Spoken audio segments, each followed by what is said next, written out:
Do, do, do, do, do, do, do, do, do, do. Zero Good evening, ladies twenty. and gentlemen. My name is Derek Yale. Derek Yale. No frontin', can't talk cause I'm up to something now. I'm up to something. Let it be no frontin'. We feature a team of panelists from different political institutions, different political persuasions, and this panel comes with different styles in discussing national issues. I'm up to something now. I'm up to something. If you are living in a glass hut, don't throw stone. No frontin', can't talk cause I'm up to something now. I'm up to something.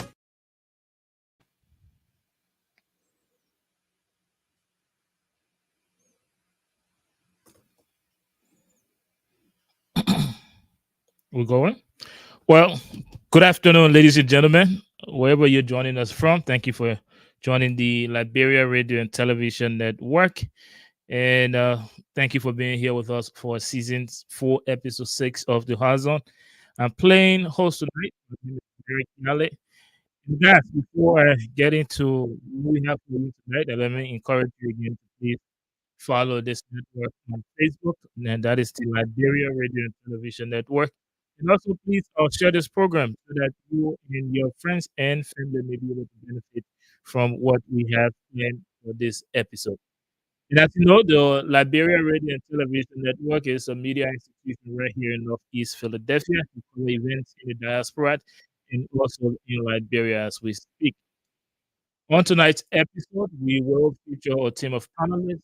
Those panelists come from different political institutions, different political persuasions, and they offer their opinion on this network. And just by way of disclaimer, those opinions and positions that will be offered by the panelists are not that of the network, but from the individual panelists that will be offering them. For tonight, as just to give you a heads up of what to expect on the horizon, when it's just 3 days after Liberians went to the pool to decide who will lead their country who will lead the country for the next 6 years. So our conversation today will be surrounding that and entirely that. And as we speak, we have just the current event. We have the only current event we have for you today is from Liberia, and that is from the results of the elections according to the Liberia National Elections Commission. There has been over just 6.66% of the total votes. That is 392 of 5,890 polling places. And the turnout that is being reported is 132,040 votes, which makes it makes up to 5.34%. And for the results, the top five is the candidate from Unity Party, that is Ambassador Jose Yema Boaka, with 47.27%. And following him is the incumbent President George Manawia with 49,510 votes, and that is 39.6%. The next two is Councilor Tiawan Gongo and Edward W. Appleton.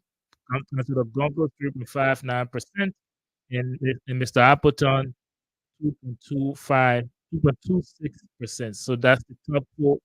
The National Elections Commission is reporting on the results for the elections in Liberia. So the top four again is Jose Yemabwaka, George Manawia, Tiawan Se Gongo, and Edward W. Appleton, as you can see on our screen. But for now, guys, we will have our discussions tonight on some of the development coming out of Liberia. For example, there was a press statement coming from the National Campaign Committee to elect Elizana B. Cummins as president of Liberia, and that press statement is flagging some of the irregularities they noticed in the elections. And also today we saw the senator from Mosoralo County, Senator A.B. Darius DeLon, at a press conference claiming that his political party, that is the Unity Party, has already won the elections based on the tally sheets that they do have in their possession, and that was displayed in the blue plastic there during the press conference. But for now, let me introduce my panelists for this episode, and then we will get right into the aftermath of the post-election discussions. On our screen, we have Mr. Martin Boda. Mr. Martin Boda, welcome to episode 6, season 4 of the Horizon. My pleasure to be here. I want to say greeting to all of my panelists here, and nice to meet you all after this high work of electoral debates. And now we're in the final stage of resulting to have a new president. Thank you very much, Reverend Adi. Welcome to episode 6, season 4 of the Horizon. Well, greetings to all of you esteemed panelists, Liberians at home and abroad. It's a pleasure to be here once more. God bless you. Thank you. And now let me come to you, Mrs. Goa. Welcome. Welcome to another episode. Thank you very much. Mr. Weir. Yes, sir. Hello, everybody. Mrs. Goa, thank you for coming back because when you have a female in your mix, I hope you keep coming back. Reverend Adi, Mr. Boda, let's go for it.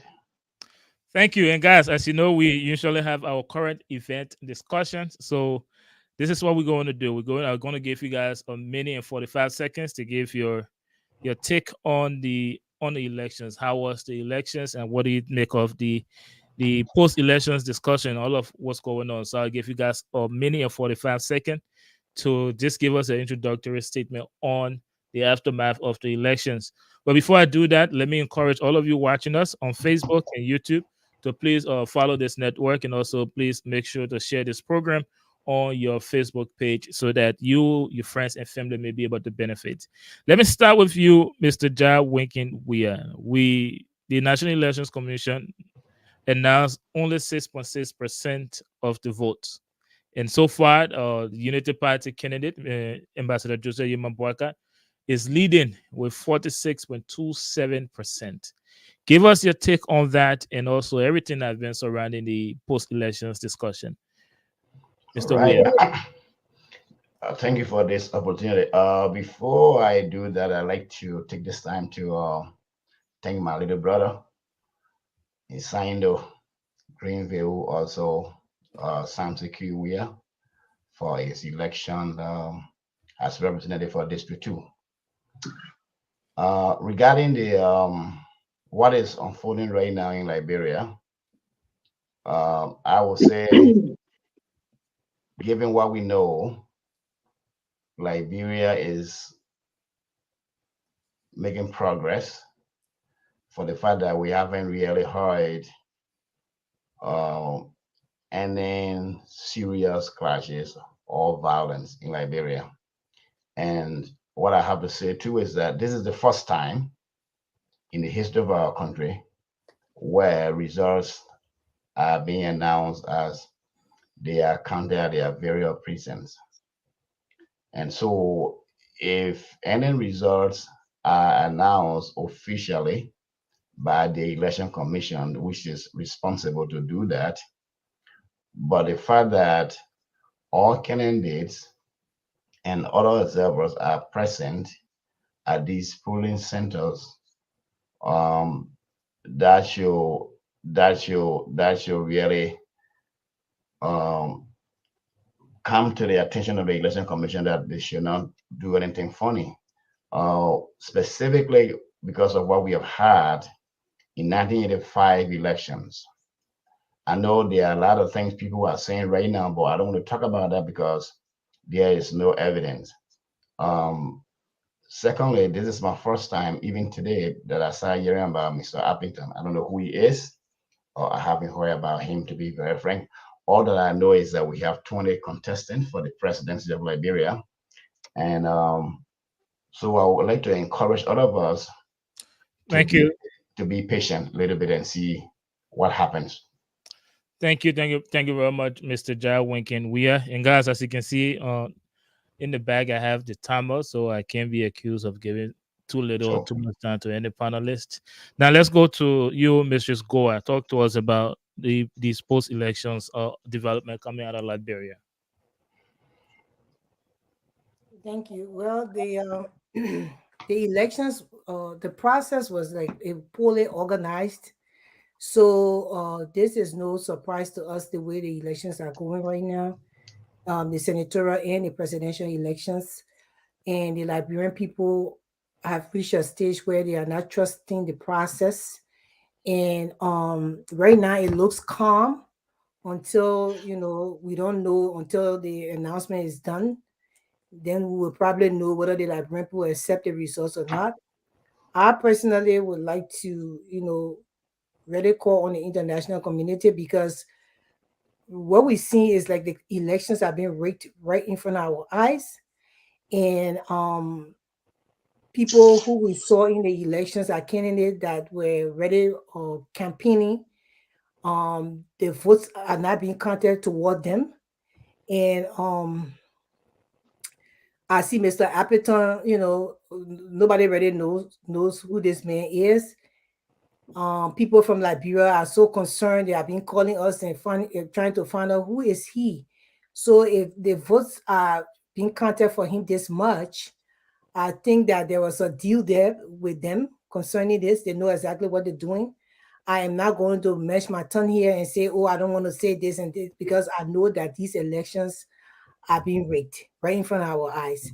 The numbers, the way they're doing it is not adding up, and the counting is just is kind of not really there. Another group of children called me that went in group to vote at a particular precinct, and they were all a part of a party, and Thank they you. cast their votes, but then they said You- that the candidate came zero in that area. So Thank you very much, Mistress Goa. You made a lot of claim, Mr. Weir say he think like bro's making progress. You talk about poorly organized elections, and you feel like some of the people are not trusting the process.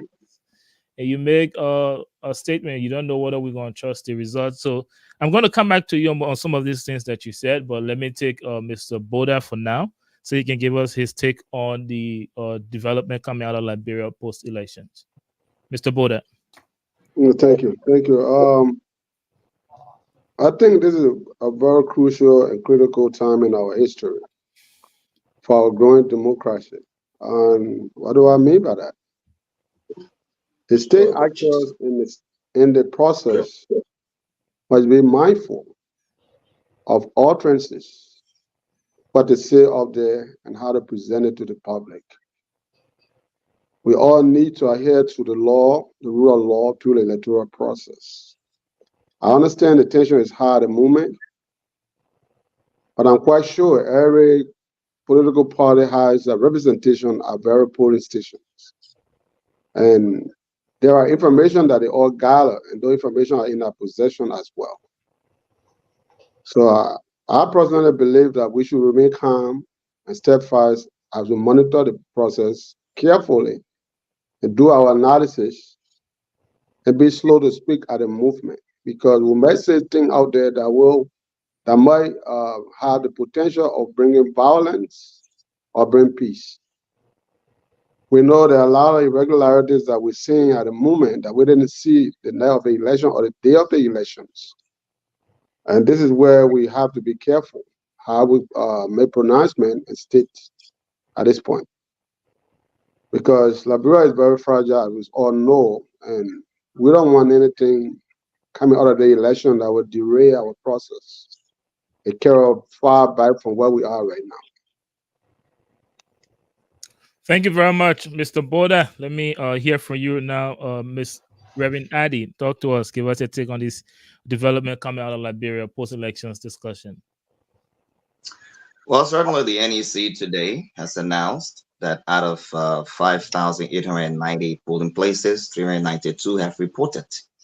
And out of those 392 polling places, Joseph Boycott leads with 57,562 votes compared to our incumbent President George Weah that came out with 49,510 votes. That being said, Unity Party had a press conference today wherein they projected their victory in these elections and cautioned the NEC to do the right thing concerning the trend that they're seeing as evidenced by their tally sheet. The ANC folks today posted a letter indicating concerns over the numbers that have been reported. Henceforth, this is what is coming out of Liberia. As far as the post-elections outcome are concerned, we are certainly hopeful that these elections will remain free, fair, and transparent to reflect the will of the Liberian people. in a way that harnesses our democracy for this generation and the ones unborn. Thank you. Thank you, thank you very much, Reverend Addy. Well, guys, thank you for your introductory statement on the beginning part of this show. For now, let's take a break. When we come back, we will talk about some of the concerns that were raised by each and every panelist. But for now, let's take a very brief break. When we come back, we'll get more into our discussion. So those of you watching, So vote is your right, but violence is a crime. The ballot is stronger than the bullet. Bar officials are elected by good citizens who do not vote. A man without a vote is a man without protection. Voting is not only our right, it is our power. If you do not vote, you lost the right to complain. Violence is not an option, but your choice. Your vote, your voice. Liberia is all we have. Let's vote peacefully. Vote in peace, not in pieces. Vote, not fight. Vote is not equal to fighting. Stop violence. Let Liberia be a priority. Make your own decision. Respect each other's right and view. Let love reign and let all be united. Let's keep the peace. Respect the rule of law. Let's stop fighting each other. Don't be used by politicians. The betterment of Liberia depends on us. This message is produced by Nasaba Incorporated and sponsored by Road Safely for Liberia, USA, in support of the next 2023 elections.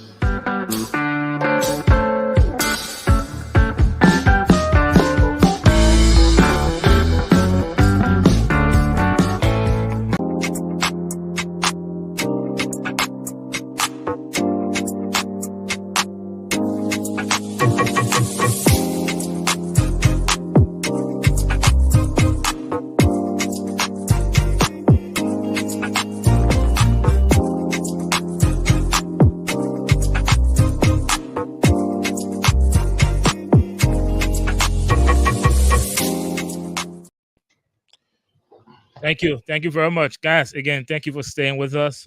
This is the Hard Zone episode 6, season 4, and you're here watching it on the Liberia Radio and Television Network. I'm playing host tonight. My name is Derek Yale, and I'm here with a team of panelists, Mr. Boda, Mr. Weir, Reverend Adit, and Mrs. Goa. Now, let me start with you, since we spoke last with you, Reverend Adit, and let's talk about the process between pre-elections and after elections. What do you think of the process up to when the elections or the results were being announced?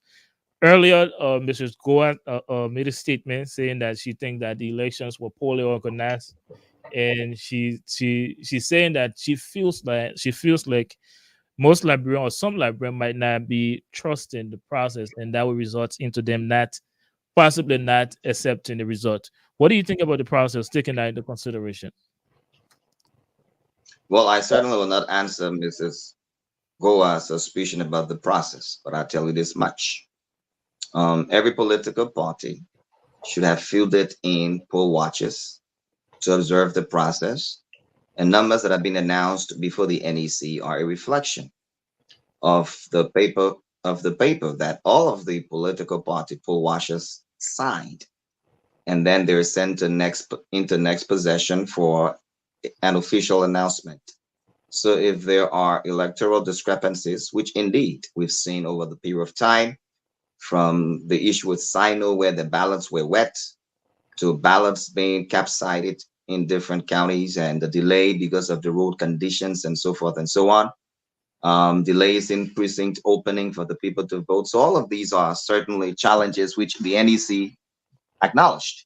But as far as the process is concerned, I remain hopeful that with the presence of the international observers and all of our poll watchers, that this will be an elections that will reflect transparency, conducted on an atmosphere of freedom and fairness. Thank you. And just to stay with you, do you just in clear and concise words, do you trust the process? Well, the process isn't over yet, but as it stands now, what you have observed, do you trust that everything has been free, fair, and transparent? Well, you can make that determination at the conclusion of the election. So the final outcome will certainly reflect that. As it looks now, With the presence of all of our poll watchers, one can safely conclude that there is a degree of fairness and transparency taking place at the poll. So with that degree of fairness and transparency, will you accept the results, whatever the outcome is?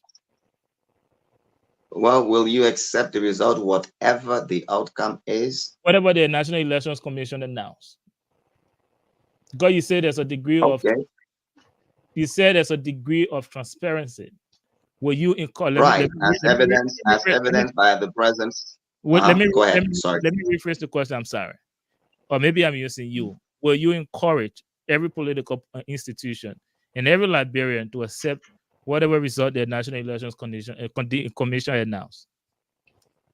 You see, I have a problem with the operative word, whatever results they announce. You know, if we are holding free, fair, and transparent, yes, I will definitely accept the results. Okay, thank you very much. Let me come down to you, Mr. Weir. Talk to us about the process. Do you trust the process up to this point? And in reference to Mrs. Gore's statement earlier that she thinks that the elections were poorly organized, and she's saying that some Liberians may not trust the process. What do you make of that? Yeah, it's every election everywhere in the world, people can mistrust. Some people may trust the process no matter what is it. But for the current process in Liberia, as I said earlier, one cannot conclude at this time whether there was a cheating or there was a fraud. Or I know very well that all the political parties and observers are present at all these precincts, and as Reverend Adi said, everybody is signing these papers that are being reported to the election commissions. However, if any announcement made by the election commission is different from the result everybody saw at the polling stations, then of course, so with respect to the poll arrangement, yes, this was said by all several here that the process itself was poorly organized. Even the transporting of the ballot box to the rural part of the country, the election commission was very aware that these problems were existing, that they should have sent these ballot boxes earlier or given it time. But we should all be careful not to reach a conclusion right now to accuse anybody, because all the political parties are present. The man that I support today had a press conference, and he's also observing. Let's see what happens. I show very well no Liberians, whether you are a sedition or any opposition party, nobody. Thank you. Nobody wants to see the repeat of 20. Thank you, Mr. 2005. Yeah. Thank you, Mr. Weir. Let me recognize the presence of Councillor Freeman, Councillor Stephen Freeman. Welcome to episode 6, season 4 of the Horizon. Good evening, and thank you for having me.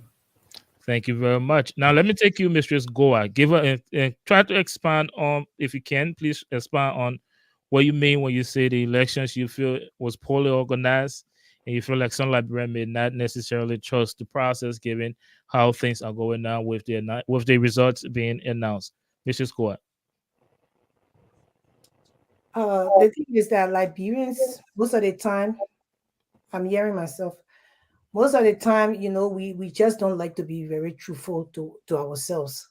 You come here and you speak and they say they look at you to be kind of different. Oh, what she's saying and this and that. When something is favoring one side, instead of us come here and say the truth, although it's favoring your side, but you see that the elections are not fair at this point in time. What is the patriotism here for Liberians as a whole, especially though women that in the interior that have never saw, a real clean water to drink? What is the patriotism in being a Liberian for the truth to just be told, even if you are in the lead?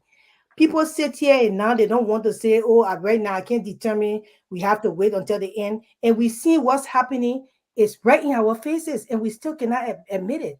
For me, I'm a straight shooter.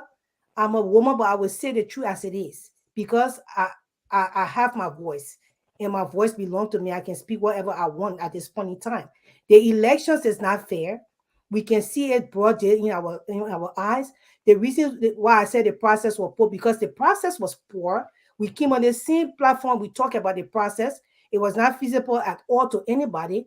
You see, UP people went and even filed a writ of mandamus concerning the process and concerning how things were going. And now because you in the lead and you're saying that, oh, right now you can't determine because you're in the lead, but it's going to flip sides. We know that. And they will come on the same platform and say, oh, yeah, no, the election was not fair. What is the patriotic thing in you being a Liberian? This is not about partisan. This is not about an individual. It's about our country. Thank you. It's scary. It's very scary.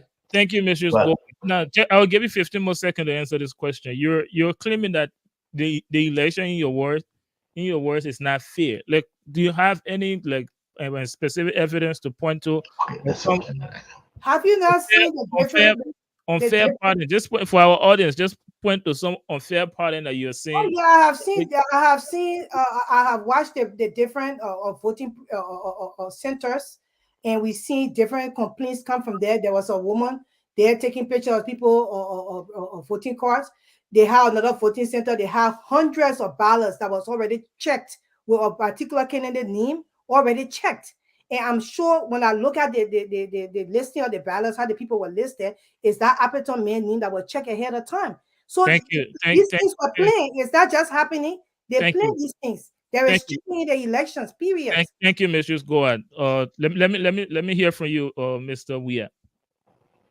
Yeah. So here is what I can say about that.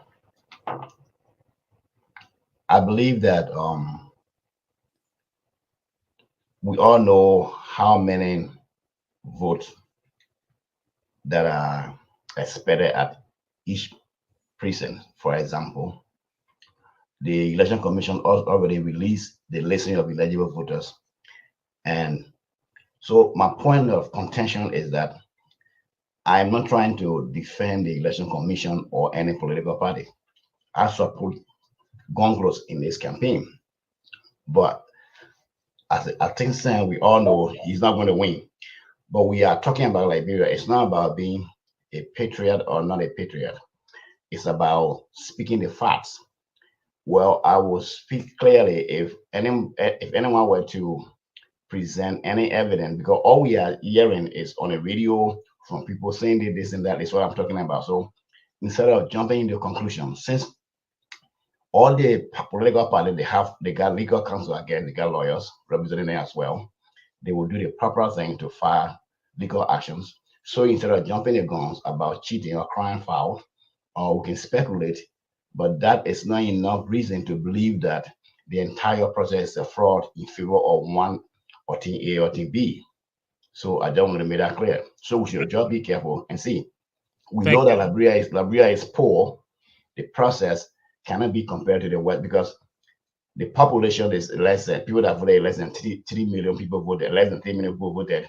If it were here, there would have been enough, but it is what it is. We all are aware of that. But what I am saying is that we should just allow the process to go on. Thank you. You hear from Mr. Weah. Can I respond to that? I'll give you 30 seconds, but I have to move on to Mr. Boda. Go ahead. I understand, but what he's saying is that what he said right now was not, you're saying we're hearing from different radios. No, it's not all of us that listen to all these radio stations that are announcing stuff. That's what we go by. No, we're going by the videos that we've seen from Liberia at the different precincts and the centers that the elections will be conducted at. And we've seen videos of the people showing the ballots that were already counted before they even gave the people the ballot to even mark. It was already marked. So those are evidence. It's not just us seeing video, although we want a safe process, but at the end of the day, for you to be a patriotic Liberian, you have to be able to speak the truth when you see it. And that's if I see it, I will do that. If I were to see anything, I will do that. But I have not seen anything, and it has not been reported, officially. That's my point. That's all I'm saying. Thank you, Mr. Boda and Mr. Goa. Now let me hear from you, Mr. Boda, Mr. Weah. I'm sorry. Let me hear from you now, Mr. Boda. Give us your take. Look, I think we are understanding the process, how it's going, and there is a lot that we're learning through the process. And I know many of us on this panelists are thinking from how we conduct our election in the United States and the process. And one thing I'm a little bit thankful for, that the process in Liberia, we can see how technology has played a major role for us to understand how things works in the dark. And having said that, I know we got all of our different political subdivision with their total registered voters. And you can clearly see that within the perimeter of our counties and our districts, there are very few areas where we are heavily populated when it comes to the electoral voter gain. So the Election Commission has the information, and I know they posted the number of registered voters in each county and in each district. So political parties know exactly how many people register in the district. And the election date confirm how many of those voters really participated in the process. Because probably some of the people did not vote, or some of them voted or not. So we know total number of voters in every county. So the Election Commission has all of those statistics as well as political parties. So what we need to be mindful is, like I said earlier, we have our statistical sheet for no polling station to know how many persons voted for this candidate. And that candidate party thing. Thank you. Just in 15 seconds, Mr. Boda. Mrs. Goa is claiming, is saying that the election wasn't fair. Based on some of the videos she said she was saying, or other activities happening in the country surrounding the election, she said she thinks that the election wasn't fair. What do you think about that? Well, I don't want to just conclude that election was not fair. In other elections, you may have places where there is some irregularities happening everywhere. Even in the United States, it happening across the globe. Liberia is not an exception. So those facts are there, and political party takes those into account and file a complaint to election commissions. Thank you, Mr. Bodad. And let me come to you now, Reverend Addy. Now, with just less than 7% of the total polling places and elections or results are being announced, do you think it's too early for Mrs. Goa to be claiming that she thinks the election wasn't fair? And she also alluded to the fact that you are not complaining about it now because your guy that you supported is in the lead. So first, do you think it's too early, and how would you respond to that? And the second question I have for you, since you mentioned CPP press conference, they highlighted some of the irregularities where they are observing, stating here from their press conference that in areas where large numbers of their supporters voted, they are seeing ridiculously low numbers of CPP presidential candidates. What do you make of that claim and the previous question I asked you? I'm sorry. So let's be very clear. Oftentimes when we speak on the processes, people tend to question our sense of patriotism. It was the Unity Party from day one that has consistently challenged this government for the discrepancies with the census, discrepancies in the electoral demarcation. It's the Unity Party that led the court proceeding for the writ of mandamus that political parties today got the FRR. So let's talk patriotism. Nobody is more patriotic than the other. And we don't state that the process is free, fair, or transparent because we're leading. If that was the case, we are the only party that has been accused of trying to bring war because we mentioned some of the discrepancies, the underfunding, the delayed in the FRR. Were we patriotic at the time when we did those things, or the rest of the political parties who were not doing it? So let's be very clear. Patriotism must not be judged by virtue of our political biases. On the issue of the Unity Party, of the CPP statement, that's their observation they've made. They believe that they've mapped up where the voters are highly concentrated.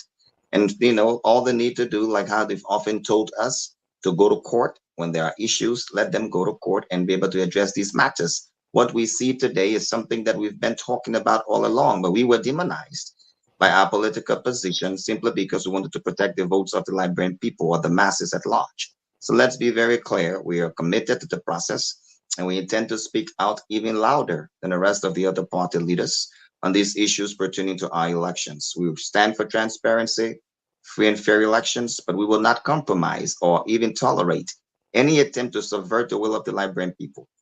Thank you. Thank you. Let me stay with you then to the other claim she made. She said you are taking this position, or this is your opinion now because the guy that you support is in the lead. Is that true, and how do you respond to that? Well, it's absolutely not true. If that was the case, then the Unity Party would not have had a press conference today alerting the world and the fourth estate to ensure that the results they have are reported by NEC and invited the international community to be a witness to what is in their possession. So we've been the greatest advocate for the protection of the people's vote, for the people's voice through the vote. We believe in peace and not violence. We've demonstrated this truth by participating in these elections. So make no mistake, it has nothing to do with who's leading or who's winning. As long as you're winning freely, fairly, and transparently within the process, backed by the international community and the election observers of the EU, ECOWAS, among others, the United States, our partners, we have no problems with that. Thank you. Thank you very much, Reverend Addy. Now let me come to you, Councillor Fremont, and help us here to erect some legal checkpoints.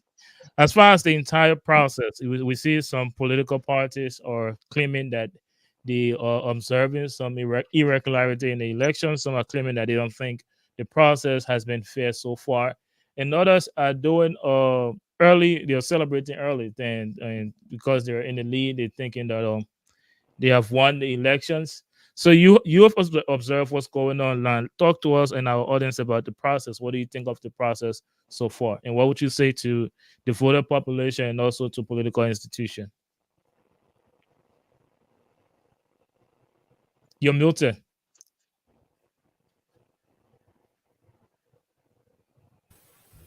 Thank you. Sorry for that. We've all had a chance to observe the elections. We've had a chance to, in fact, we've started seeing the results being given by the National Elections Commission. I understand there will be concerns. I think we all know that. Some of us said it in the past that there will be winners, there will be losers, and the people will have some concerns. In terms of discrepancies, ultimately is what one can prove. Now, keep in mind there is a process in place for those that have complaints, and that process begins with the National Election Commission, and the parties, if they want redress from the court, then they have to follow over the Supreme Court. But ultimately, it's what you can prove, right? I don't know whether anyone can definitively say they have seen sufficient evidence of impropriety or discrepancies or wrongdoing. I know that there have been issues that have been concerned, particularly from the ANC party with regards to the results. Those are legitimate concerns. Notwithstanding, I haven't seen any evidence of actual wrongdoing yet. So that remains to be seen. I'm not suggesting that there isn't wrongdoing out there, but ultimately it's what you can actually prove. So my caution would be to exercise patience and let allow the process to go on. And as the process unfolds, if in fact there were wrongdoing, I'm sure that the parties involved are going to conduct investigations, and hopefully they're going to file the proper channel to challenge the national elections results. So for now, let's all remain patient. Let's all remain vigilant. Hopefully, this process is going to continue to be transparent, and hopefully, at the end of the day, the will of the Liberian people will prevail. But until then, I said let's continue to wait and observe the process. I think it's too early in the game. I understand there are concerns there, but it's too early in the game to actually call this one wrongdoing. Just because you are going to have to prove it in court, if you don't have the evidence to prove it in court, then unfortunately that's not going to fly. Thank you. Mr. Freeman, let me stay with you and ask you two questions based on what you just said. Now, you mentioned it all going to come down to what they can prove to those that feel like the elections wasn't conducted freely and fairly. Now, and also you talk about sufficient evidence.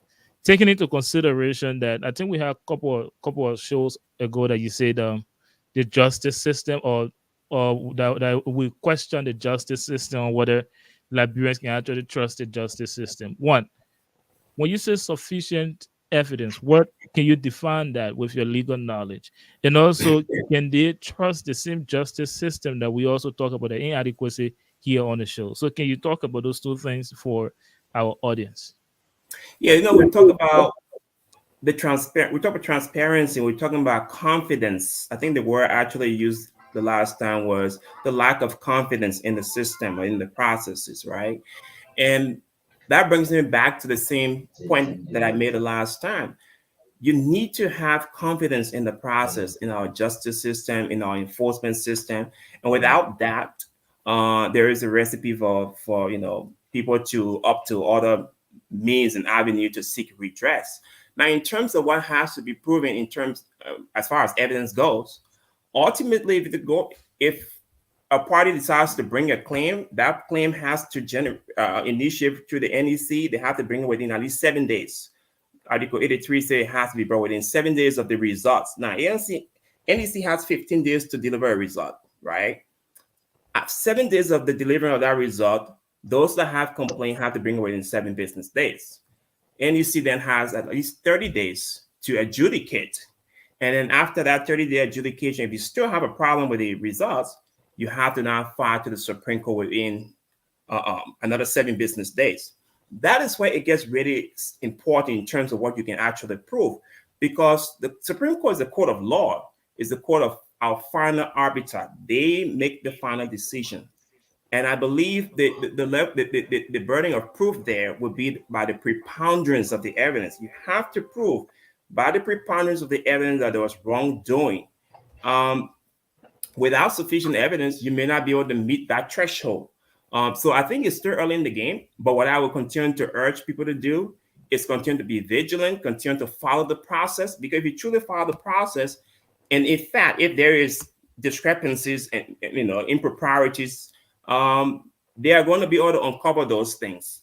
For now, it's a bit early. It's a bit early because just because somebody loses one precinct or loses one county doesn't in of itself amount to a foul play, for lack of a better phrase. There may be reason to be doubtful of the results, but you need evidence to be able to prove that. Thank you. Thank you very much, Mr. Freeman. And I will come back to you as we move on to other discussions for you to erect some legal checkpoints. Now, Mr. Weir, let me come to you as we move on to the next discussion point here. Now, I'm sure you've seen some videos of political institutions or political candidates celebrating a victory. For example, we have the representative from District 10, Maserata County. He had a big celebration party in Yeke-Koluba. And also we saw a press conference today from Senator Ibn Darius Delon claiming that they have tallies to prove that they've won the elections. Some Liberians think that that is dangerous, just in case the result the National Elections Commission is announcing flipped, that will cause some type of chaos. Mr. Jarwinkin Weir, what is your position on that? Well, I don't know what the guidelines of the Constitution says regarding a candidate projecting him or herself as a winner, but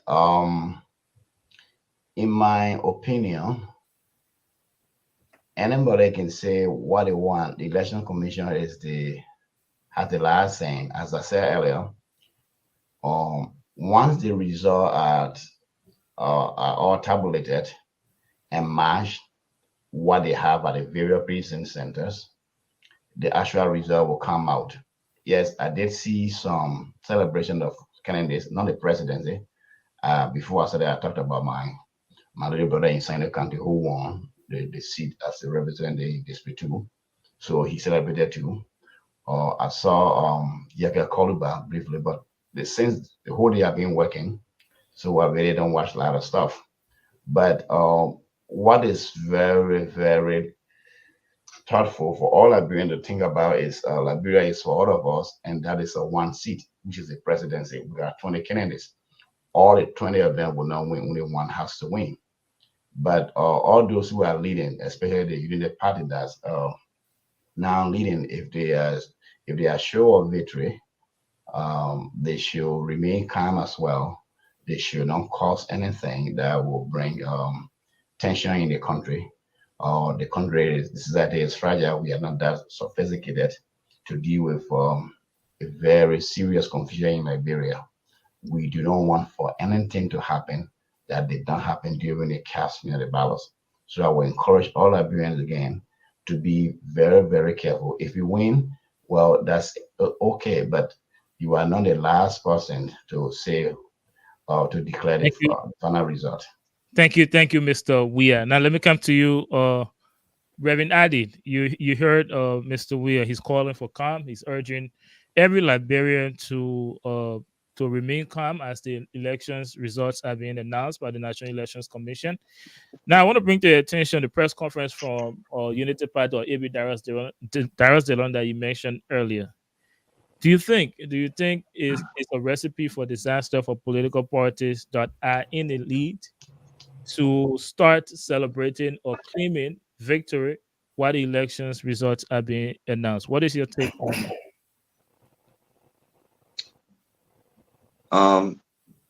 Because we're in a democratic process, people have the freedom to do what they want to do. We're ultimately looking up the neck to make the final pronouncements. I believe many of the political parties' leaders have specifically called for calm and peace, vote in peace and not violence, in spite of the CDC being one of the triggers of violence in the process. But as far as parties celebrating, they can celebrate all they want. If we're looking at the NEC to determine the final result, then the NEC will determine the final result. You can celebrate, just don't be violent, just be willing to accept the results if they are free, fair, and transparent, and certified by all of the poll watchers to their leaders. The Honorable Joseph Imampoiga has been very clear that we are in this with a peaceful attitude, and we certainly intend to abide by the law as these results are being reported. He's consistently called on all of the partisans to be respectful of the process, vote peacefully, and be willing to accept the results as long as they are free, fair, and transparent. And if they aren't, there are processes in place to mitigate the challenges that we may face. Thank you. Thank you, Mr. Reverend Adi. But let me draw you to this particular aspect of the interview, of the press conference, where he, with a blue plastic bag, said that the tally sheets they have in their possession or project Unity Party to be the winner of the elections. Now I'm asking you, they're celebrating before the National Elections Commission announced them as winner. Don't you think that is a recipe for disaster, just in case the result do not go their way? Well, no, I certainly don't think that. In fact, Jefferson Koji was the first for the CDC to project George Weah as the winner, among several other members of the party. We haven't seen any violence yet because we're all waiting for the CDC to be able to make the ultimate results. And political leaders, I believe, should have the responsibility to call on their citizens to be calm should any violence or any eruption of violence take place. So, people do that. We've done it in a first world country such as this country, United States. There are institutions that project winners. So political parties can do what they want. Yeah. Of course, NEC will be the one to ultimately make these callings. And we're hoping that what they're calling will be consistent with what political parties know, because those poll watchers sign off on everything that NEC has. So it is my hope that there will be no manipulation of these results. And if there are, we will use the legal means to address the issue.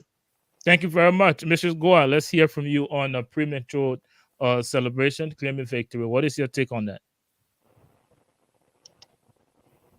Well, I don't really have anything to say concerning the premature celebration because, as you said, it's premature, and these are recipe for disaster. If they are saying in one way that they are waiting on neck and whatsoever the process is right now, they trust the process. So why are they even in the street if they are waiting on neck to do the pronouncement? Why are they in the street celebrating before neck can even do any pronouncement? So it means that they're already calling themselves winners before the real actual announcement. So these are the kind of things that bring problems to Liberia, and I don't think that should be the case. Like I saw Honorable, I saw Yeke Koluba, they were dancing in the street and everything. And then later on, they had some numbers came up and they were there neck to neck in that particular district. Anything could change because all the votes are not counted. So when you celebrate with your people and make them to feel that you have won, and then next come and call the winners out and you are not in that in that number, it's gonna be problem in the country. So I don't think they should be doing that. But hey, if they feel they should do it, that's their democratic right. So But like you said, it's that democratic right, and like Reverend Adi rightly said, those are tally sheets from no polling centers, or tally sheets that poll watchers from every political party sign on. Now, if they sign on those sheets and Unity Party having to have all of those tally sheets in their possession and based on their calculations from their war room, they see that you're a clear winner. Don't you think that you're wrong for saying that that is a recipe for disaster? I am not wrong for saying that because those tally sheets are not the final results. So you can be high in one place today and tomorrow your votes can drop and somebody else can pick up higher in another area. So it's not the end of the elections. So you cannot come out and be rejoicing because one minute this person can be leading and the next minute another person can come and take a lead over them from another area maybe that they're not even expecting. Look what happening now with Appleton. Wait, Appleton is I don't coming want. over CPP. I just wanted to make this clear. I Mhm. want to make this point. Appleton is coming over CPP, and nobody know this man. So anything can change in these elections. If you start to celebrate before your time, and then later on your number drop, then what will happen in the streets? That's the question. I just want you to agree to a couple of things here. You do agree that the tally sheets that are in possessions of political parties are tally sheets that are signed on by pool watchers of every political institution. So do you agree with that? I do not agree with that because the reason why I don't agree with that in 2017 we have fluctuations of numbers with those tally sheets. So as they all know, they say Liberia is a third world country and it can be exactly So America. you're saying pool watchers did not do the job. That's what you're saying. I'm saying those numbers can change. It How? changed because But it did in 2017's election and they had problem with the same thing and they were complaining. So before the elections is announced that this is over and this is the winner, people celebrating before the time, anything can change and will cause problem in the country. That's why thank you. I'm Let me take you now, Mr. Weir. Mr. Weir, I see your hands up again. Tell us what you think.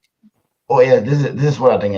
I will say it again. Unlike the presidency, like for the representative position or senator's position, especially representative, remember they are in single district. They are not for the whole county.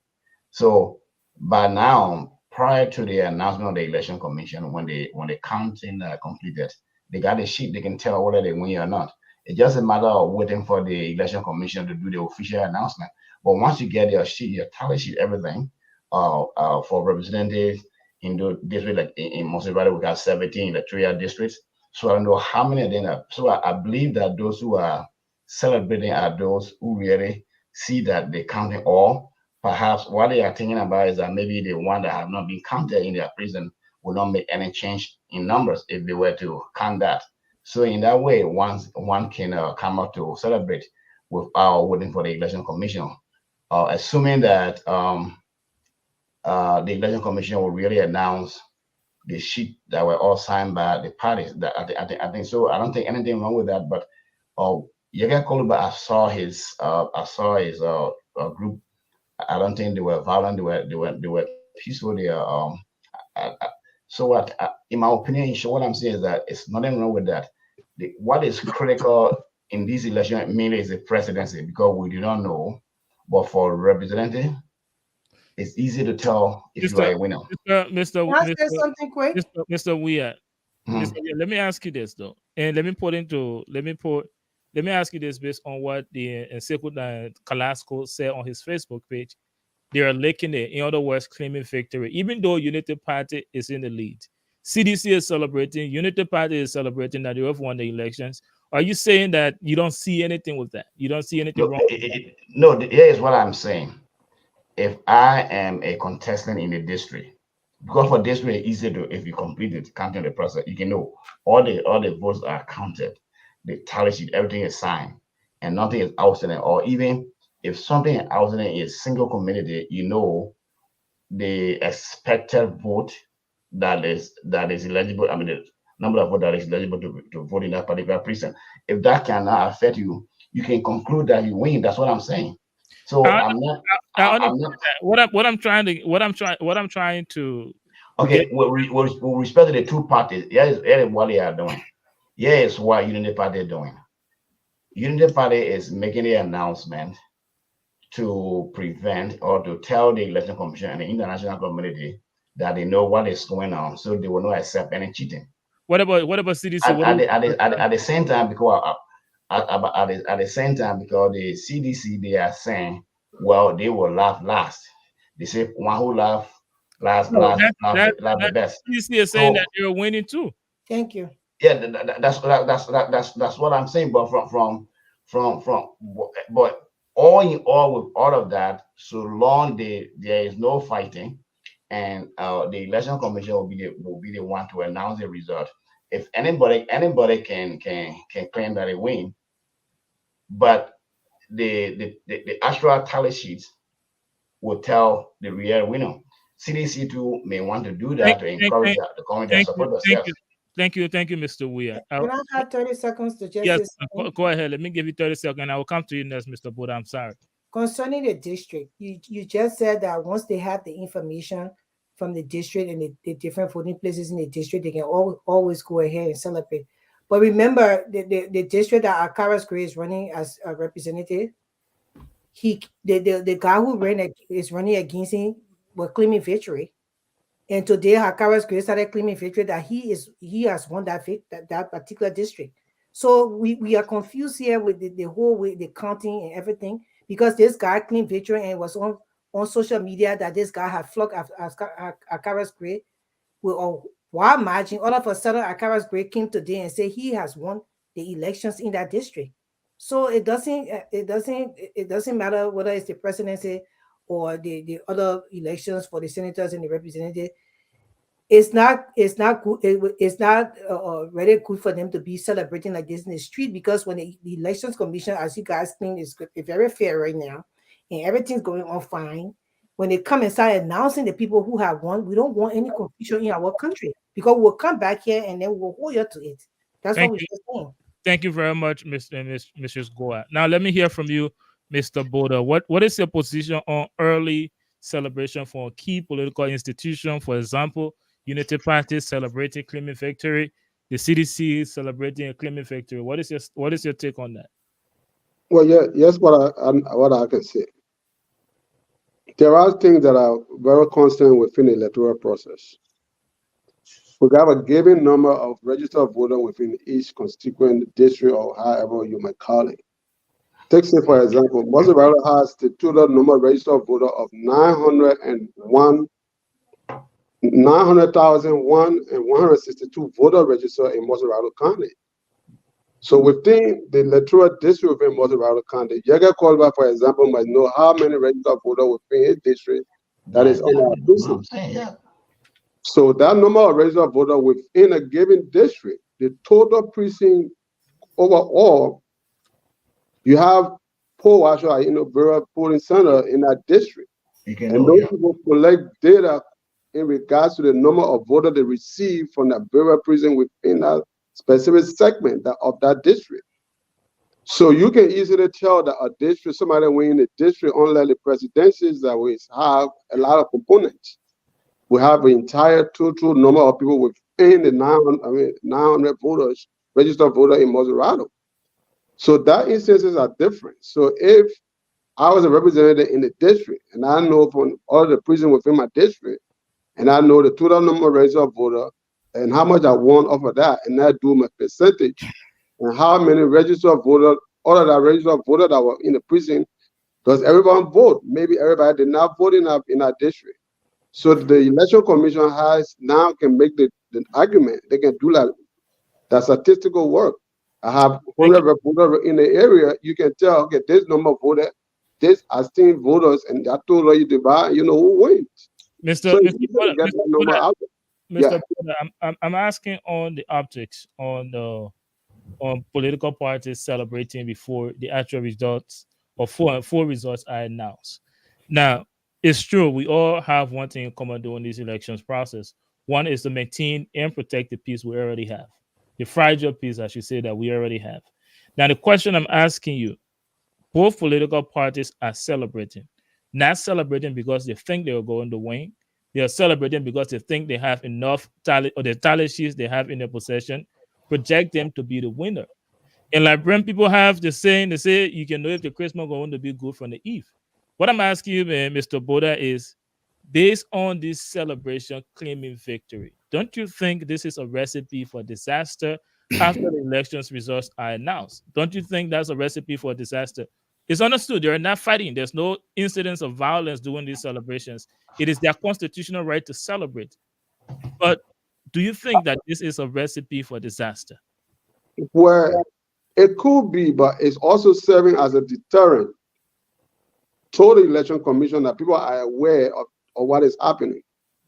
How is it serving? I'm sorry. How is it serving as a deterrent when it is very clear that political institutions should remain calm and wait for the elections commission to do its job, and then there's a process for them to follow just in case they're not satisfied with the results? Take for example, it happened in America here, right? When Donald Trump claimed victory.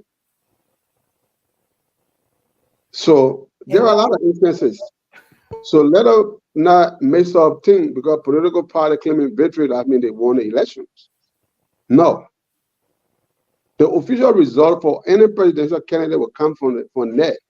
But they got data that is defending, like I just stated to you. Right now, you got percentage-wise that people are looking at. Other district, you may have 65%. 65% looking for 50 plus 1 to win the election. Does that 60% equal you to win the election? No. Thank you, Mr. Bola. Let me hear from you real quick, 30 seconds, Mr. Weir. No, what I was saying is that, like, even though CDC and UP are the two parties that are making a noise or claiming, but they are not the only two parties that have access to these results in question. All the other parties have that. So it will be that can easily be fixed if actually the winner is known, because it is not between only CDC and UP. Because if CDC is claiming they have the same document, all the other parties have the same document, so everybody will know. So there will be really no question about the winner if they go by what we are talking about. And thank you. I'm going to come to you next, Councilor Freeman, but let me hear from Reverend Addy. Again, I know you've earlier talked about this, Reverend Addy. I'm talking about on the optics for the optics that coming out of two political institutions, or the top two political institutions, celebrating and claiming that they have early won the elections. Let's not forget the history of elections in our country. Let's not forget the gullibility of our people. Now, I'm asking you, don't you think this is a recipe for disaster? And also, if you can address or Mrs. Goa's claim that it is not the patriotic thing to do now to celebrate, but more importantly, don't you think that this celebration and claiming that they have won the elections based on their tally sheets, don't you think that is a recipe for disaster? So let's be very clear.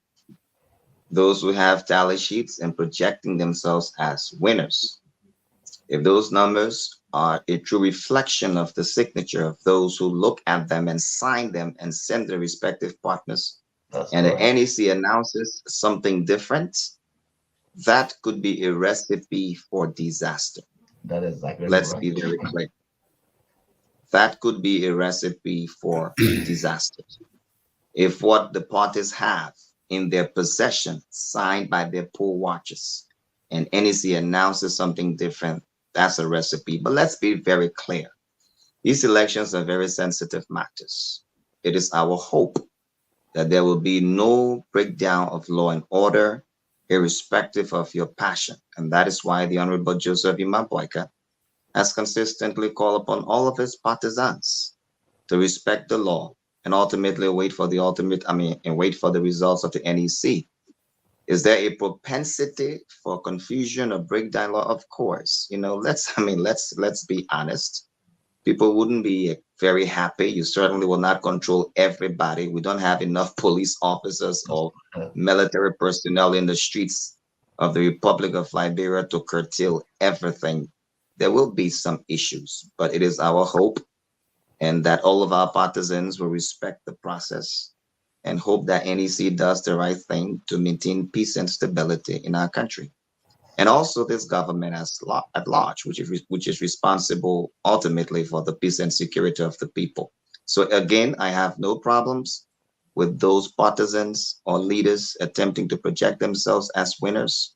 If you're projecting yourself as a winner falsely, and that is not true, and there's a problem, that is why we have the law to take its course. Thank you. 30 seconds, Reverend Addy. How would you respond to someone arguing that we are seeing or watching history repeat itself, and we're not taking the patriotic path? They're referencing the 2011 elections, where during the same period when elections results were being announced, CDC were at the party headquarters actually celebrating. And when Unity Party was announced as winner, there were protests that people got injured. So we're looking back on that and seeing that both political parties again are celebrating while the results are being announced. And you're saying that you're okay with that. Now my question is, would you encourage political leaders to talk to their supporters to remain calm, to stop the celebration, and wait for the elections result to be announced? Well, political leaders in the likes of the Honorable Joseph Boyka, Alexander Cummings, and I believe Dr. Maniba, they've all called for their partisans to be calm, cool, and collective and respect the process. But like I stated, I think it's fair enough to reflect on the past cautiously as we embrace a future for the results that will make or break Liberia in terms of our peace and stability. So we're all hoping that NEC will do the right thing. We're all hoping that all parties in these elections will be responsible in ways that reflect the dignity and civility of the process. We're certainly open and committed to peace and stability as far as these results are concerned, consistent with what our poll watchers are reporting, signed by other poll watchers of different political parties. If those results are changed, then government ultimately have the responsibility to maintain the peace and stability of the country. We've consistently called on all of our partisans to remain peaceful and wait for these results as we monitor the outcome. Thank you. Thank you very much, Reverend Addy. As you rightly stated, political institutions have called on their supporters to remain calm and follow the constitutional process while we wait for the national elections to announce the full results. Mr. Councillor Freeman, there are a couple of things I want you to address for the sake of our audience. One, some are claiming that the Elections Commission are intentionally delaying with the results because they allegedly want to cheat. If you can address that, how long does the Elections Commission have to announce the final results? And also on what we were just talking about, early celebration. What is the role of political party supporters while the elections results are being announced? What is the role of political institutions? And how would you talk to supporters based on your legal knowledge to react to these results that are being announced? So I recall from watching the pronouncements today from the NEC, someone asked a question and the commissioner responds, well, we have 15 days to get this right, to do this. And she's right. The Constitution lays out that the National Election Commission has to provide or declare a winner within 15 days. So that's set in stone. They have 15 days. Now, I'm sure there are conditions in Liberia that would almost require them to go as far as to the 15 days. Hopefully they can, pronounce a winner sooner than that. But the fact is they do have 15 days to make an announcement or pronouncement. With respect to early celebration, it gives me a pause. I think context matter. Okay. If history has taught us anything as a country, is that Liberia is volatile in a lot of ways. And there are a lot of young men in Liberia that you have to be mindful when you are dealing with something of this nature, this magnitude, election results. We saw just a few days ago, just prior to the elections, what happened in Liberia when individuals took to the streets and were demonstrating and people got hurt and people got murdered. So because of that factor, now the Constitution, there is no law prohibiting political parties from early celebration or early announcement. The law does not preclude them from doing that. People have a constitutional right to free expression, and that free expression gives them the ability to make early announcement. I think it's premature. I would not encourage any political party to make announcement without the National Election Commission actually declaring who a winner is, particularly in the context of the presidency. Now, I heard people saying that with regards to a representative, a little district, it can be manageable with a district. But when we're talking about the presidency, when there are different parts of the country and different areas have to be tallied, for a political leader, given the volatility in Liberia, to be making pronouncement as a winner, yes, you're not precluded as a matter of law. You are not precluded from doing that. Nothing negates your ability to do that, but it's not a smart move, right? And that's because you create expectation in the minds of your followers. And we have a society where it can get really toxic very quickly. So we have to keep that in the back of our mind. So in that respect, I frown upon the idea of early pronouncement, especially when someone says, no, it's one thing to say, we know we're going to win this district or we know we're going to win this county based on the tally. But it's another thing to say that we know we are going to win the elections or we're going to win the general election, especially for the presidency, because there are a lot of other areas that you have to factor in. And without all of the numbers, it's hard to make that kind of determination. So that's one of the reasons I would discourage that kind of behavior, because it has the propensity to result into some ugly things that we don't want to see happening in Liberia. And so my caution to everybody, particular, look, and it's another point I want to make. I believe, I believe that the tally sheet is provided to the political parties for reasons nothing other than transparency. That's correct. Okay. Because keep in mind that at the end of the election, there will be a winner. If someone loses, that person then have the evidence, i.e. the tally sheets, to say, listen, we have the sheet and it's not consistent with NEC results. The intent there is not for you to be making early pronouncement. Notwithstanding, the law does not preclude you from doing so. Prematurely, it gives me pause. You can do it, but it gives me pause given our culture of violence in Liberia. People have to be mindful. We don't want to create the wrong expectation in the minds of the voters. Thank you very much, Councillor Freeman. And guys, if you're watching us, you're right here on the Liberia Radio and Television Network. My name is Derek Yali, and I'm playing host tonight. And thank you for staying with us this far. We will take a very brief break. When we come back, we will talk about the projections so far. As you already know, the National Election Commission has announced just 6.6% of the total of the results. And Jose Yuma Bouaka in first place, followed by the incumbent President George Manneh Weah In third place is Tiawan Gongo, and in fourth place is Mr. Appleton. We will talk about that projection, and we'll have the panelists tell you is that what they expected, given from what they observed during the campaign period. But for now, let's take a very brief break. When we come back, we will get into that discussion. So vote is your right, but fouling is a crime. The ballot is stronger than the bullet. Bad officials are elected by good citizens who do not vote. A man without a vote is a man without protection. Voting is not only our right, it is our power. If you do not vote, you lost the right to complain.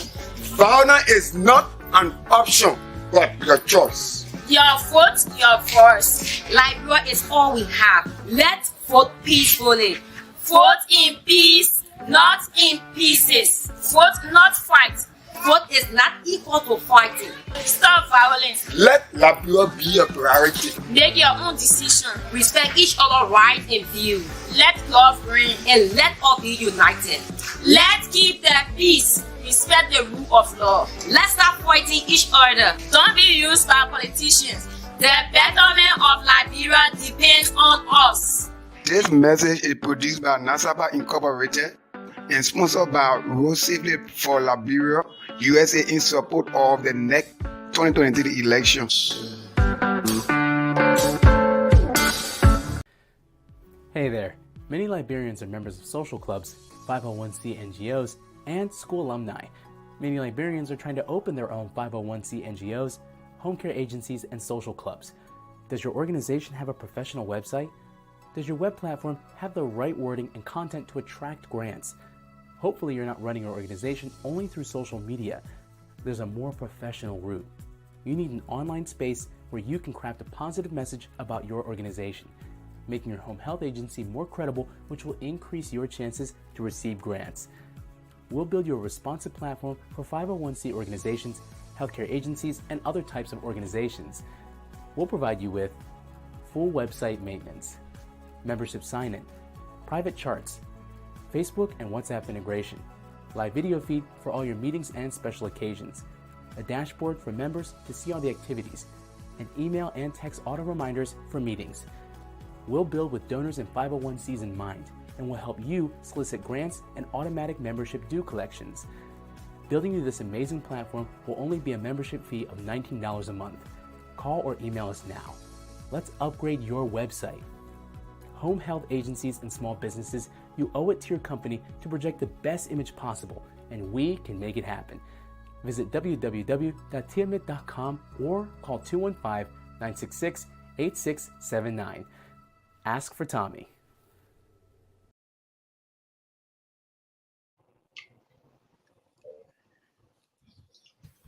Welcome back, ladies and gentlemen. You're still here on the Liberia Radio and Television Network. And my name is Derek Yale. I'm playing host tonight. This is episode 6, season 4 of the Horizon. And guys, we're here talking about we're having post-election discussions, specifically on the results being announced and other developments surrounding the elections results in Liberia. Now, let's talk about the projections. I mean, during the campaign period, there were a lot of people saying that these elections, there will be surprises. And when we look at the current listing from the National Elections Commission, as we expected, we have the top 2 candidates with Ambassador Boyka, 46.27%. The incumbent, President George Barnum Weah, 39.6%. It's close to say that it's a fair competition going on there. But what most Liberians, home and abroad, have been talking about is the performance of Mr. Edward W. Appleton. He's in 4th place, and before him is Councillor Tiawan Gonglo. And Mr. Cummins is actually 6th on this list, right after Lucini S. Camara. But Appleton is the name for discussion, is the performance of Mr. Appleton in these elections. Most people have been talking about it. It caught everyone by surprise.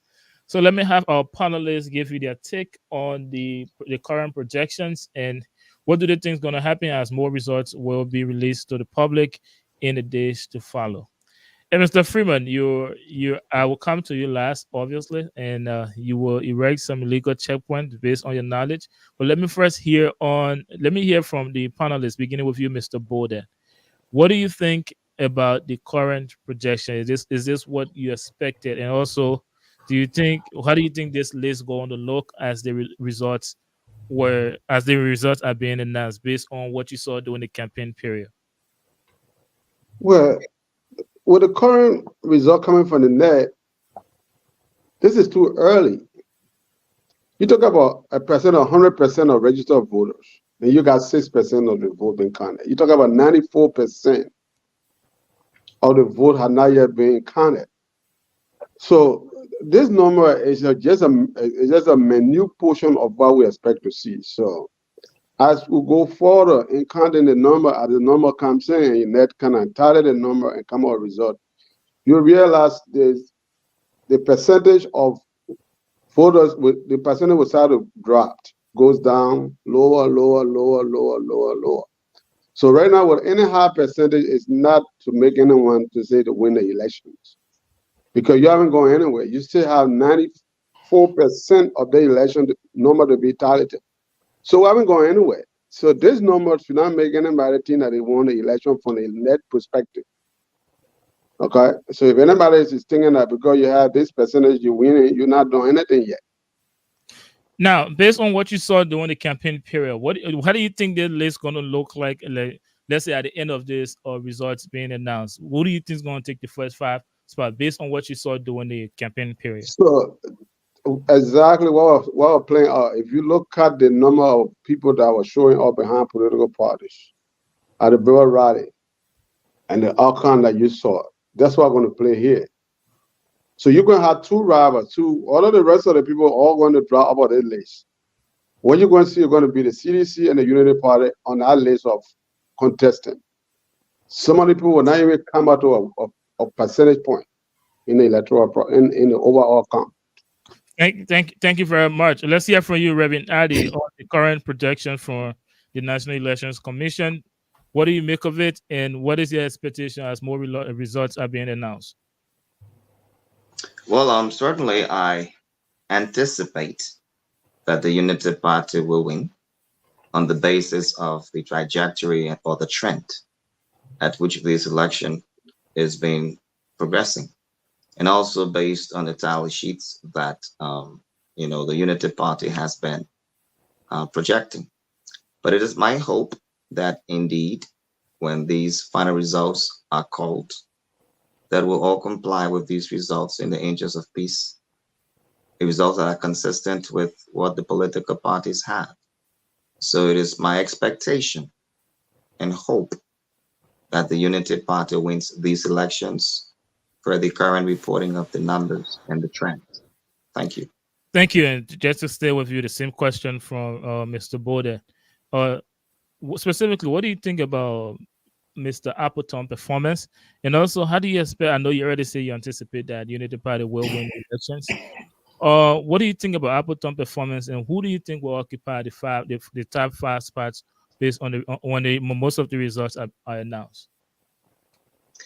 Well, to be very honest with you, if you look at the numbers between Mr. Cummings, Gonglo, and Appleton, they've been vacillating. At some areas, Appleton got more votes. Some other areas, Mr. Gonglo has more votes. So for me, it's kind of difficult to make a projection as to who will come or replace one another.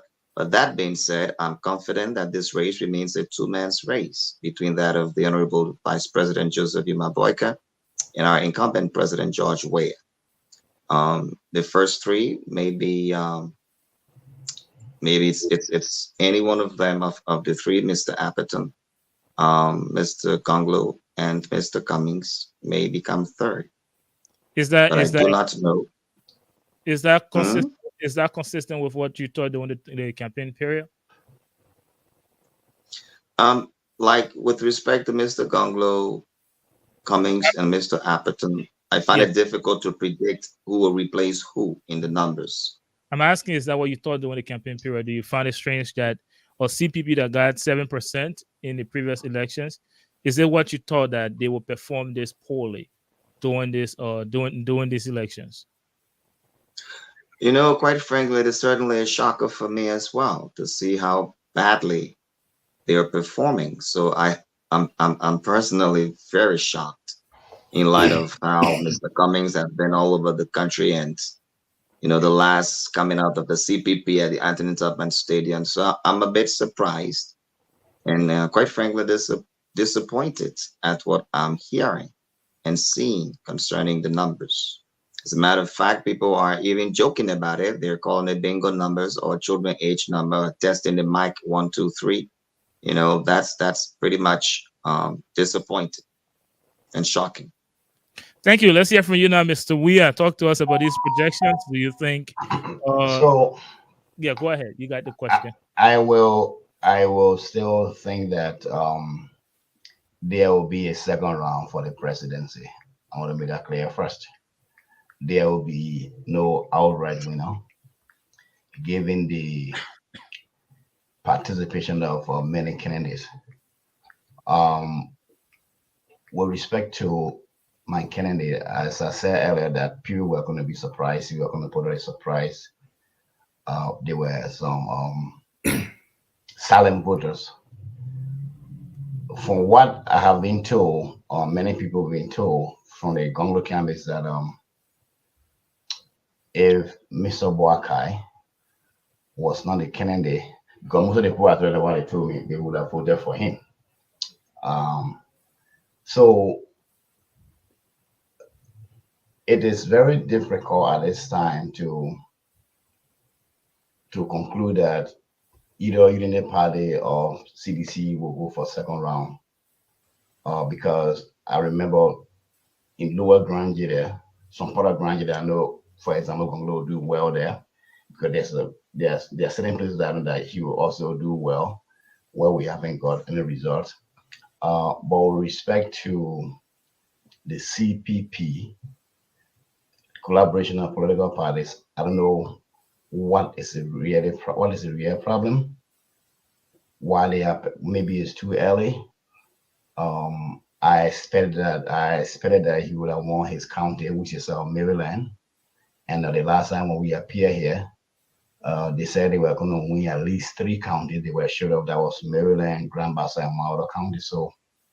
And they promised that they would have put up a big fight in Montserrat County. So I don't know what is responsible. Probably the surprise will come. We don't know, because the votes are still being counted. But this is election. But what is very important for this election is that, as I said, everybody is seeing, everybody got the papers. So it is unlikely for people who are fearing that there will be cheating for anybody to cheat. Thank you. Yes. Thank you, Mr. Weir. Let me ask you this, though. What is your expectation? Do you expect the top 5 to remain the same, or do you expect it to change with Mr. Gonglo or Gonglo in third place? Appleton. I think Gonglo will. If I think Gonglo will do better than any of the 2 candidates, based on the kind of ground where we have done during the campaign. What we got is that many people said we were late. Why did he come out early, or the kind of stuff? But the message is resonating, even though the election is over now. But Liberian people clearly know that who Gonglo is. The sorry that he never needed. Many people are encouraging that he continue to engage with the Liberian people. Thank you very much. And I forgot to ask you, Reverend Addy, on the performance of Reverend, not Mr. Clarence K. Moniba. He's the 6th from the bottom of the list. What do you make of his performance? And also, do you think, as the results are being announced, do you expect? Do you think that he will make some type of step up? Because right now he's 6th from the bottom. What do you think of that? I mean, to be quite honest with you, I'm not surprised by the positions of these different candidates in the race from time immemorial. We've consistently stated that this is a 2-man's race, and what we see today is a clear reflection of the prediction that this race will be only between the incumbent and the Honorable Joseph Yimam Boakai. So I've quite frankly not dignified the potential for them to rise above those 2 candidates in the race in any way, shape, or form. Thank you very much, Reverend Addy. Now let me take you Miss Councilor Freeman, and then after that we will take a break. When we come back, you guys can give me your closing remark, and then we can draw the curtain to this episode. Councilor Freeman, you heard from the panelists, and something I wanted to ask you, based on what you said earlier on in the show. If political parties happens to have some issues with the elections result, take their case to the Supreme Court, and they are able to prove that there was some irregularities or discrepancy with the elections, what happens in that case? And also just talk to us about the projections. Yeah, I actually went looking. I'm not a licensed attorney in Liberia. I'm licensed to practice law in the state of Maryland, in Washington, D.C., as well as the federal courts. But I went looking, and it is laid out in the 2014 elections law. It is also laid out in Article 83 of the 1986 Constitution. So, for example, the NDC has 15 days after the elections to declare a winner. If a particular candidate or party or candidates have issue with the results, they have 7 days after the pronouncements of the results to file a complaint with the NEC within 7 business days. Now, NEC now has 30 days to investigate that complaint and then adjudicate the complaint. After the 30 days and the adjudication process has been exhausted at the NEC level, if the party still believe that the issue was not resolved satisfactorily, then of course they have to appeal to the Supreme Court within 7 days, right? After that, the NEC has another 7 days to gather all of the record, okay, and then submit it to the Supreme Court for a de novo review. Basically, de novo means at fresh for a de novo review. After that, the Supreme Court has 7 days to issue a decision. The Supreme Court can do one of two things. The Supreme Court can nullify the election, or they can sustain NEC notification. If the Supreme Court decides to nullify the results, the NEC now has 60 days to basically conduct a new election. So that's the process. The process is clearly laid out in the Constitution. I'm sure the various political parties and the legal team are aware of the process. I do suspect that the parties, or at least some of the parties, will avail themselves to this process. It has become inevitable. I suspect that at the end of this whole process, this election, don't be surprised that there will be filings with the National Election Commission and subsequent filing with the Supreme Court to seek redress.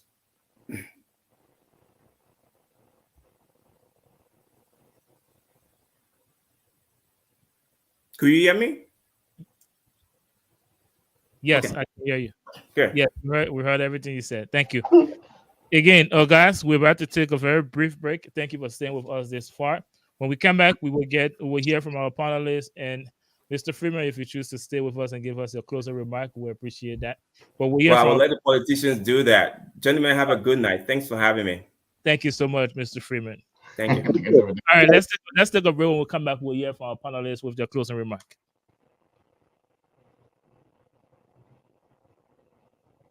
This is where the production. At Fatu's, we know what it's like to feel a little homesick. That's why we work hard to bring you the very best and freshest imported foods and supplies from home. With quality design African cloths, beauty supplies, and tasty African food items, you'll feel right at home. So what are you waiting for? Stop by Fatu's African International Market for all of your household and family needs. See you soon.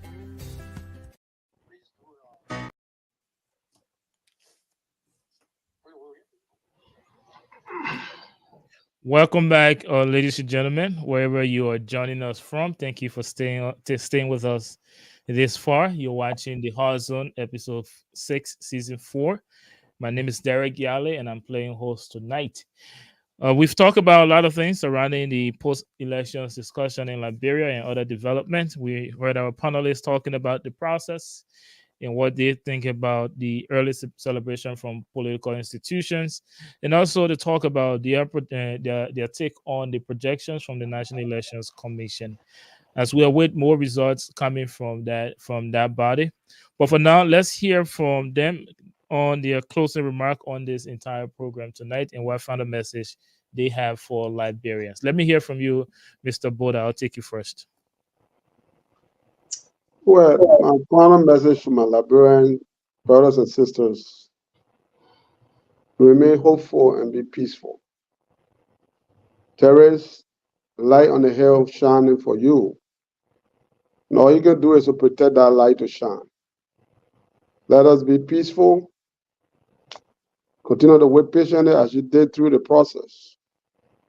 There's no need for violence. There's so much going on in the world today. If we destroy what we have already started to build, we want to go farther backward. So I urge that we remain patient, be peaceful, and let's go through the due process. Thank all of you for voting and continue to be patient. Let God bless you. Thank you very much, Mr. Boda. Let me take you now, Reverend Addy. Give us your closing remark on this episode. Well, fellow Liberians, once again, on behalf of the Honorable Joseph Ima Boyka, Vice President of Liberia, we say thank you for all of your support.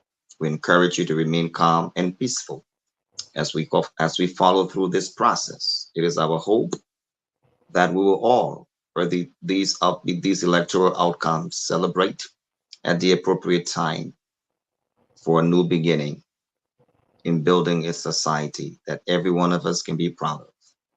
Stay calm, stay patient, stay peaceful. Let us love Liberia, thank Liberia, and build Liberia in these difficult times. Light is at the end of the tunnel. Be patient. It shall be well. Thank you. Thank you very much, Reverend Addy, and thank you for always on your appearances on all of the episodes on the Horizon here. Now let me move to Mr. Weah. Give us your final take on the show today. Okay, thank you for this opportunity. I'd like to address one of the posts from those who are watching from home, and I would suggest that you guys should be reading their posting too. If you send them the link, that will encourage more people to participate. There was a question that I just read. The listener was wondering, why was I talking about a second round? Here is the reason why. In Liberia, to become a president, it doesn't go by a majority rule.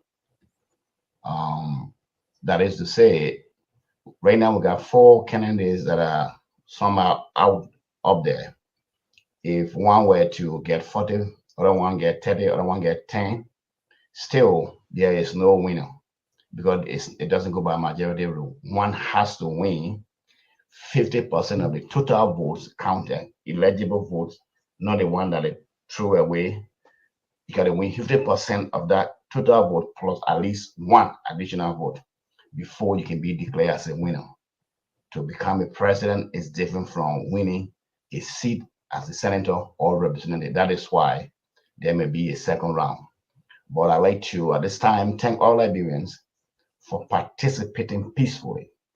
Liberia is making progress. Despite all the difficulties, the Liberian people really did great, and look forward to seeing that attitude go to the end of this process. Thank you. Thank you very much, Mr. Ja Winkin Weah, Reverend Addy, Mr. Boda. Thank all of you for your work tonight here as panelists on the Horizon. Again, we hope to see you guys on the next episode. But for now, thank you very much. And guys, to those of you watching us, thank you for supporting us. Thank you for sharing this program, and also thank you for or commenting. For those of you that commented on our last feed, we are committed to continue to bring you quality content on discussions surrounding Liberia politics and also in the diaspora. Well, we have just one more segment, and that is the announcement. So for those of you that watch this show frequently, I know we skipped over the icebreaker round. It was my fault. I forgot the question. Well, we'll make sure to bring you the icebreaker round on our next episode. But until then, let's take a very brief break. When I come back, it will be just me bringing you the announcement we have in our announcement folder. But thank you for staying with us. My name is Derek Yale, and thanks all of you panelists tonight for your appearance. So vote is your right, but violence is a crime. The ballot is stronger than the bullet. Bar officials are elected by good citizens who do not vote. A man without a vote is a man without protection. Voting is not only our right, it is our power. If you do not vote, you lost the right to complain. Violence is not an option, but your choice. Your vote, your voice. Liberia is all we have. Let's vote peacefully. Vote in peace, not in pieces. Vote, not fight. Vote is not equal to fighting. Stop violence. Let Liberia be a priority. Make your own decision. Respect each other's right and view.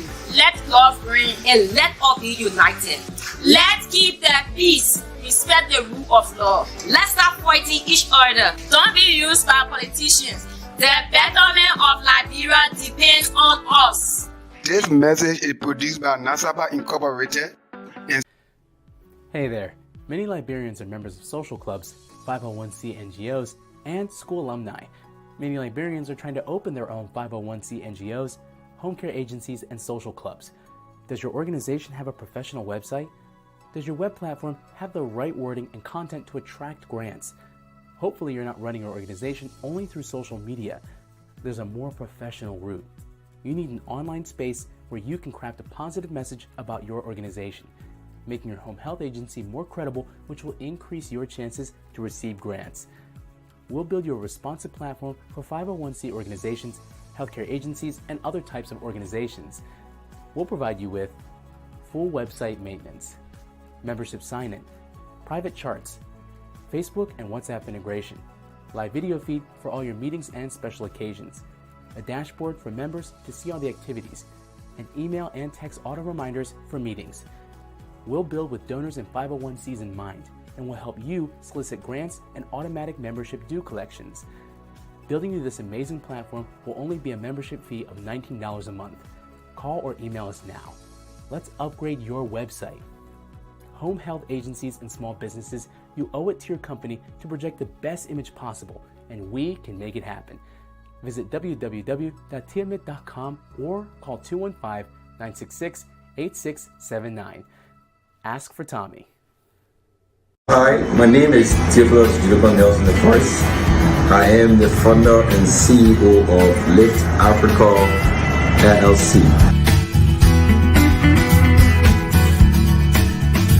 Lift Africa started as an employment agency that sought the employment of immigrants coming to the U.S. and finding ways and means to go to start life in this great your country. Now we have added airport pickups and drop, car rental, or rental. As you see, we have a new business location. Started with just a little office part, but today we have a whole complex that we can do a lot of stuff with. Hello everyone, my name is Geneva Kreitz. I'm the Executive Administrator of Uplift Africa. We have an excellent employment rate at our company. We work with and for you regardless of your situation. If you've ever been in prison, maybe your background isn't great, do not worry. We have a place for you here. We believe in equal opportunity for everyone, especially you. So sign up today and begin earning. My name is Emmanuel B. Horton, Operational Director for Live Africa. Live Africa is the place to be.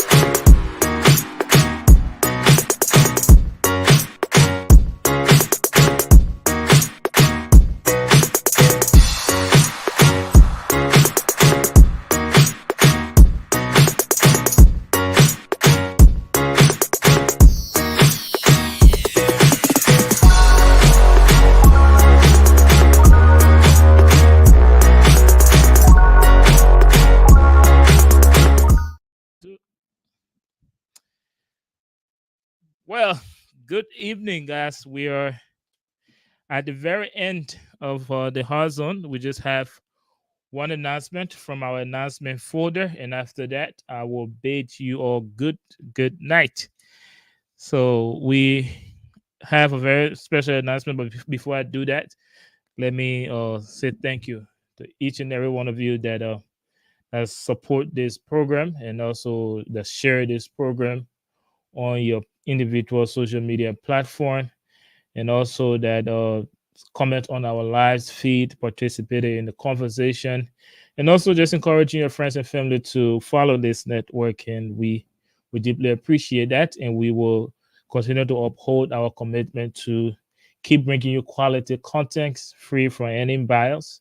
And we will have our panelists bring you the best of their best. And as a network, we will continue to remain truthful to Liberia political discussions.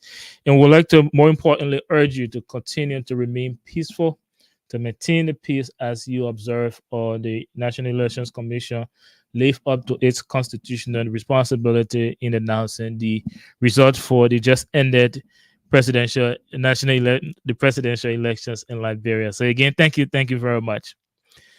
Now, let me bring you the announcement we have from our National Elections Committee. I'm sorry. Let me bring you the announcement we have from our announcement folder.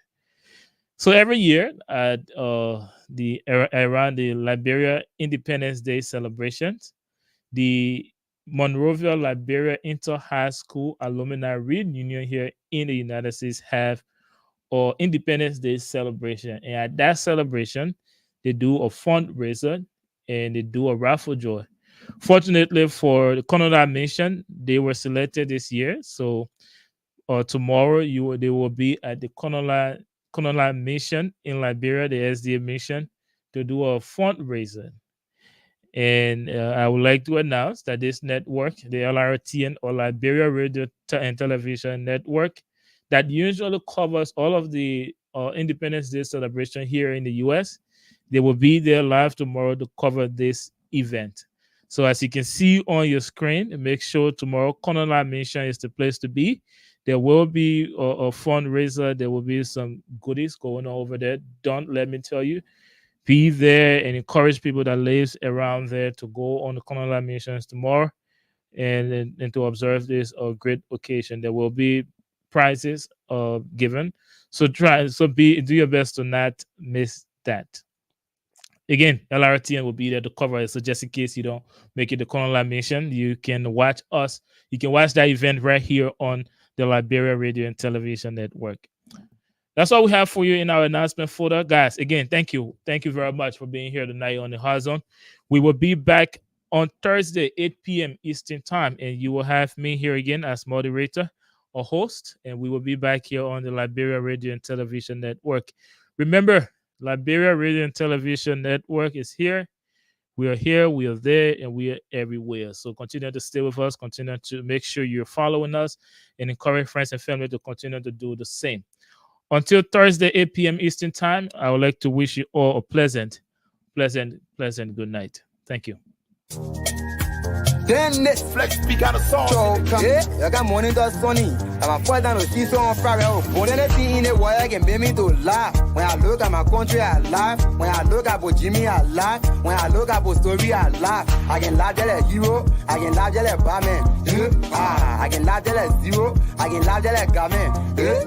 Kiki, I just laugh. Kiki, I just laugh. Kiki, I just laugh. Kiki, I just laugh. Kiki, I just laugh. Kiki, I just laugh. Kiki, I just laugh. Kiki, I just laugh. Kiki, I just laugh. Can't see love me calling all taking breath. She know English, she know math. She not able to draw common graph. And I asked she just end up. She spent 12 years in UL, fan row, fin up. And the man said she go away.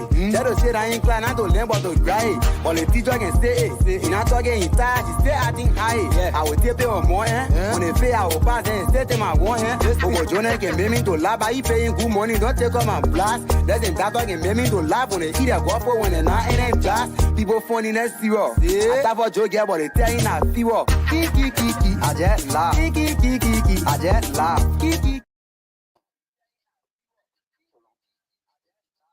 What are you talking about? What did you do?